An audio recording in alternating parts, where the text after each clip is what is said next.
Hey everybody, it's Sassy, and I'm coming to you live from the red carpet at the Glaad Awards in New York City. That's how I became a reporter.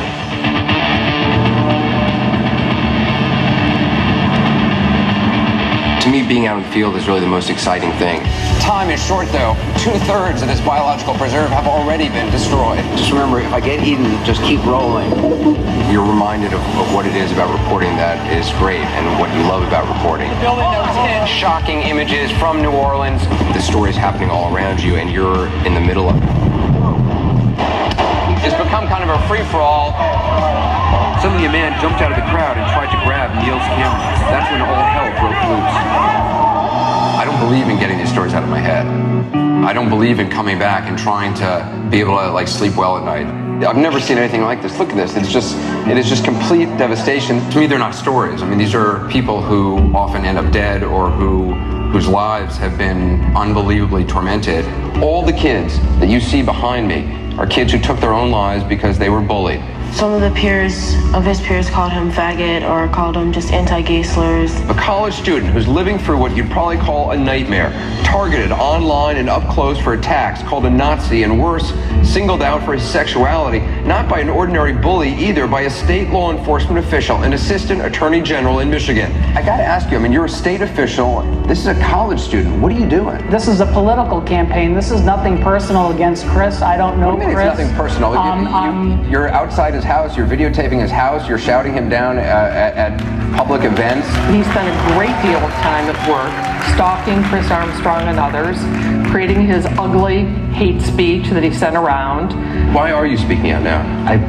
I felt that, like seeing these kids, I feel like they need to take their life. It's important to understand that things can get better, and it's important to know that you can reach out. Don't speak to me this way. Don't ever let me say, don't leave me again.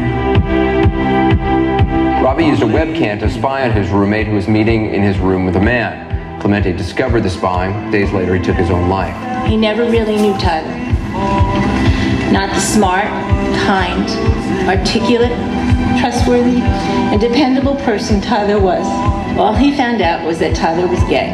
We're going to show you what happened to a little boy who got enrolled in a government-funded study aimed at making effeminate boys more masculine. He actually ate his lunch in the boys' bathroom for 3 years, where he didn't have to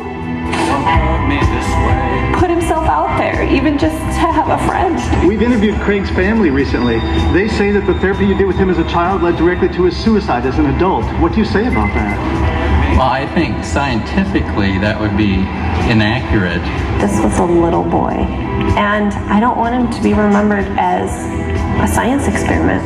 I thought there was some legitimacy to this idea that I was an evil sinner who was going to burn in hell, and for years I thought that God hated me. Build a great big large fence, put all the lesbians in there, do the same thing with the queers and the homosexuals, and have that fence electrified till they can't get out. Is there anything Christian about that?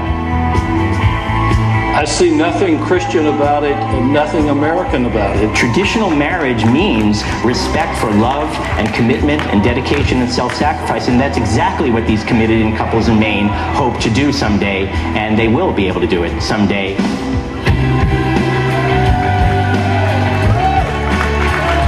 I'm gay. We don't do this kind of thing. I don't know why. It's making me nervous. I've been torn for a long time between a desire as a reporter to just do my job and be known as a reporter, and at the same time, I didn't want to send a message that there was anything I was ashamed about or unhappy about or not comfortable with. Right there. And that was the main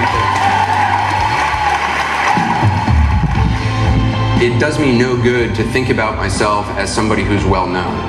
it doesn't contribute to anything about what I'm interested in my work. I do believe in bearing witness to what's happening, and I do believe in giving a voice to people who have none. And I hope some of tonight's stories have inspired you to bring more good to this world. You too can be somebody's hero. Storytelling is a way of connecting with other people, and it's a way of sharing experiences. All of us create a narrative to help us make sense of the things that happen to us and how strong we are, and how people, even in the midst of horror and adversity and abandonment, can stand up and literally reach out to one another and help one another. And I think that's something to hold on to. Wherever we go, Whatever we do, we're gonna get through it together.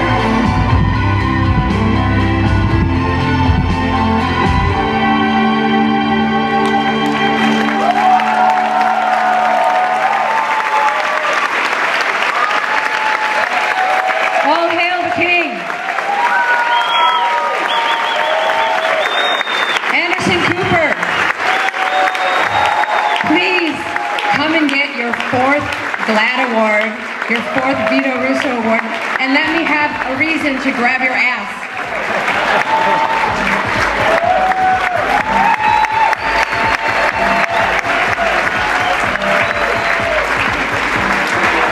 Kiss Madonna.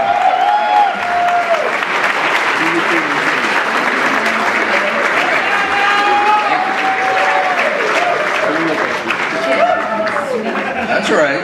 You can stay up here all day long. Do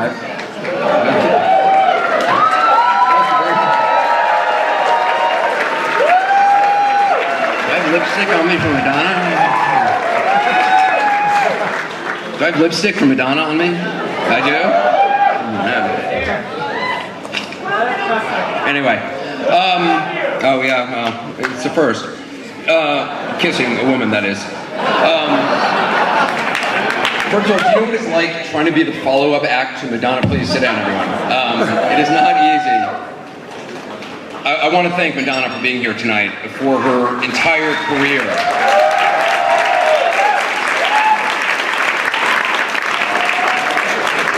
For her entire career, she has been outspoken in support of gay, lesbian, bisexual, transgender people, not just in this country, but around the world. And she is an extraordinary ally, and I'm so thankful for her artistry and for her friendship. I very much appreciate this recognition tonight and your kind reception. It really means a great deal to me. To receive an award named after Vito Russo is an incredible honor. The truth is, though, I know that I'm not worthy of it at all.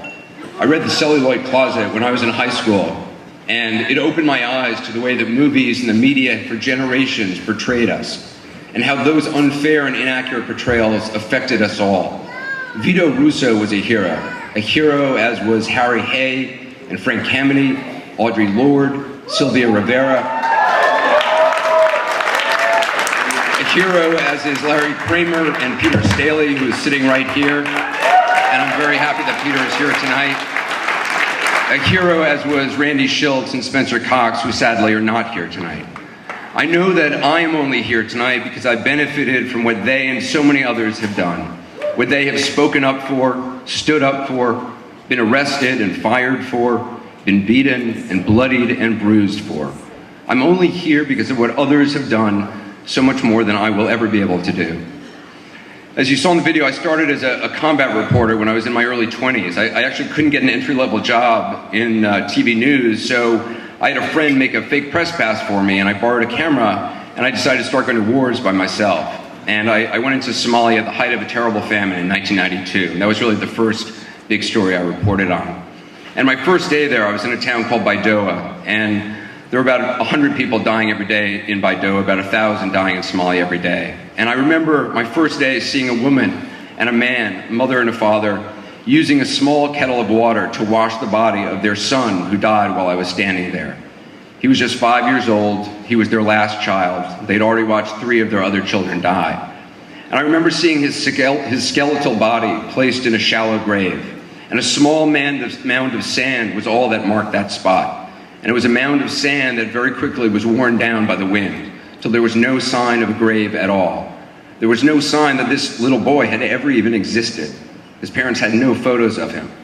And I tell you this because it was in that moment that I really understood the value and the importance of reporting. the importance of telling people's stories, bearing witness to the lives that they lived, bearing witness to their heartaches and their hopes, bearing witness to their triumphs and their tragedies.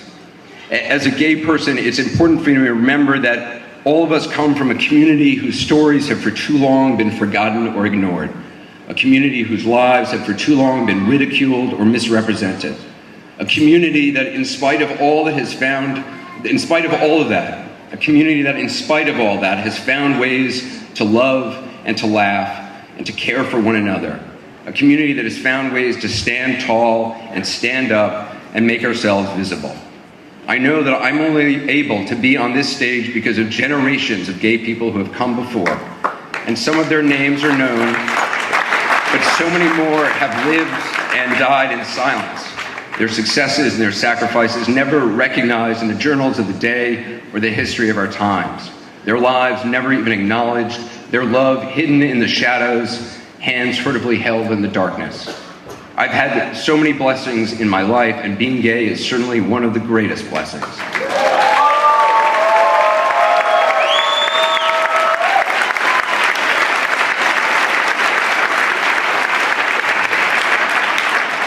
It has allowed me to love and to be loved. It's helped open my head and open my heart in ways that I could never have predicted. The ability to love one another, the ability to love another person is, in my opinion, one of God's greatest gifts, and I thank God every day for enabling me to give and share love with the people in my life. My family and my friends, my partner Benjamin, thank you very much, and thank you for being